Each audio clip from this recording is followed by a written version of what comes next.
Well, 1 month and 2 days after, in my view, the nation made the profound mistake of voting in Labour, the country is falling apart at the seams. We've seen these riots now go raging since last week, night after night, day after day. Very unpleasant scenes. And our Prime Minister seems to think it's just a small group of far-right thugs, travelling far-right thugs, who must be travelling around, you know, by kind of jets at the speed of light, because they're certainly getting around, aren't they? Very fast trains or something. That would be unlikely, wouldn't it?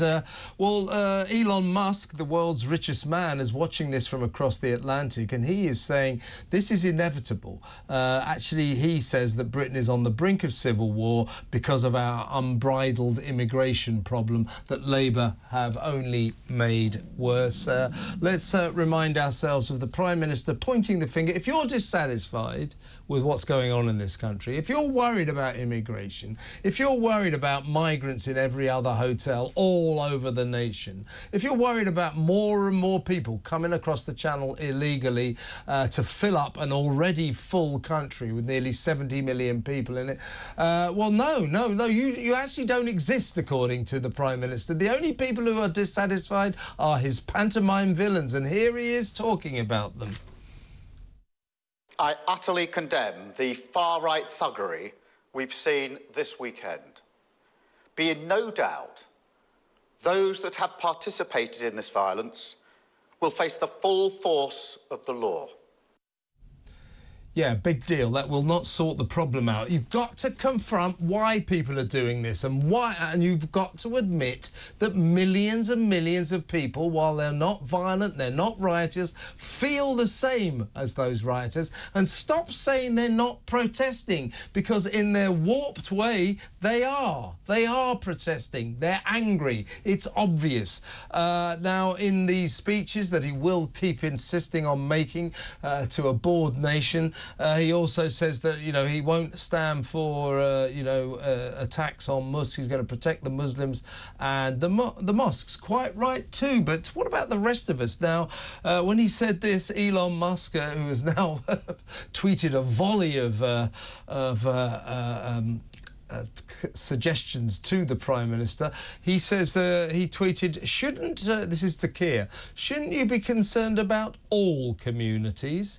And so on and so forth. Now, the Labour Party, of course, and Keir, how dare you say this? But hasn't Keir Starmer got a point? 0344 499 1000.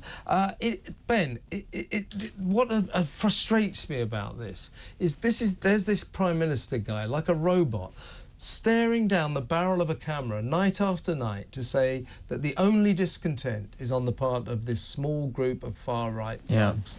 And there is no such thing as two-tier policing. This is just not true. It's not true. Where is the leadership in refusing to accept that millions of people are very worried about the state of this country? Where's the leadership? Just a couple of things. First of all, by castigating everyone as far-right, categorising them and castigating them as far-right, he politicises the issue. He says this is about politics. He's not saying there's a genuine grievance here. It's got nothing to do with politics. It doesn't matter which side of the political spectrum you come from. If you've got a brain, you know that immigration in this country needs to be drastically reduced. It's tearing at our economy and it's tearing at our cultural fabric.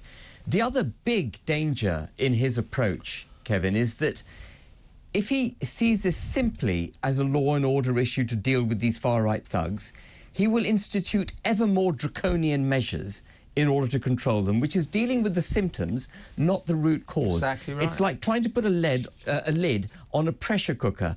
That pressure cooker will eventually explode. It's a very dangerous path to go down.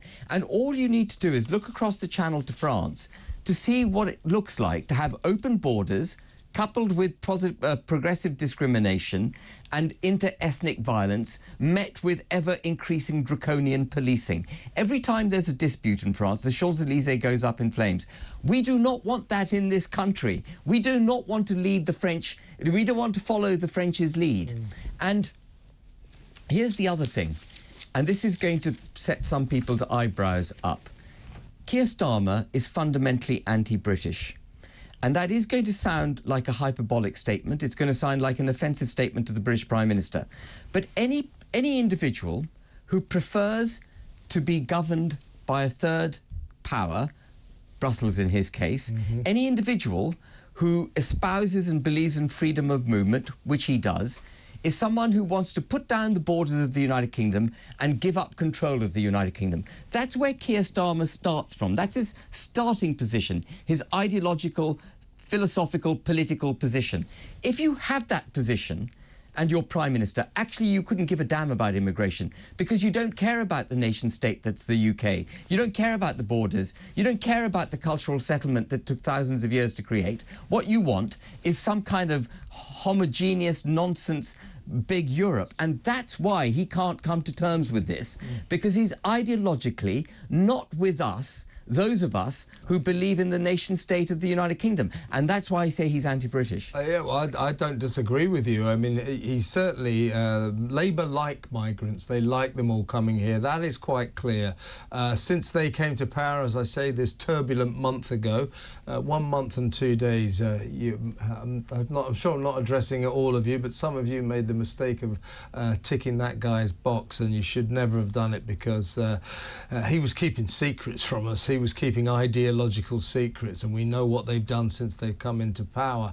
A lot of crazed ideological legislation is already underway.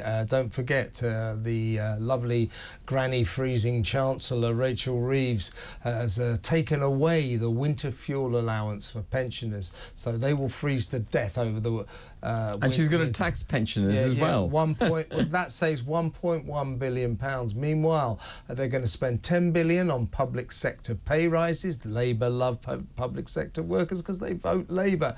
Pensioners don't vote Labour, therefore they can freeze to death as far as Labour are concerned. They're also going to spend £10 billion on crazy Ed Miliband's mad net zero nonsense, 10 billion quid on pointless windmills, stupid solar panels.